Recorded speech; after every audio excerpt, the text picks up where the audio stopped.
अगर कोई शख्स ये समझे कि मुस्तकबिल में फ़लाँ शख्स मेरे लिए किसी तरह भी ख़तरनाक साबित हो सकता है, तो इस जो ज़न है और गुमान की बुनियाद पे वो कोई इक़दाम कर सकता है उसके ख़िलाफ़?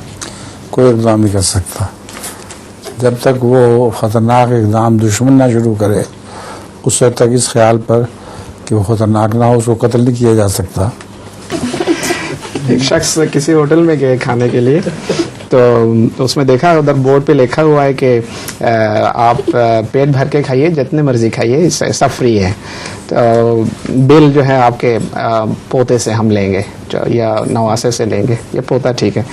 तो उसने खूब खाया पेट भर के, आखिर में उसको आके उन्होंने बिल पकड़वा दिया। उसने मुझे ये क्या बिल है, अभी तो उधर तो लिखा हुआ है बिल बाद में लेंगे। कहते हैं ये आपके जो दादे जान ने जो खाया था उसके बिल है।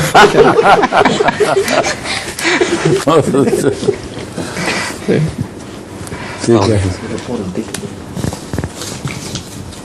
आसिफ कहाँ है आज? अभी आया बगदाद बेश कয়েকবার दारान सवाल करें। अस्सलाम वालेकुम।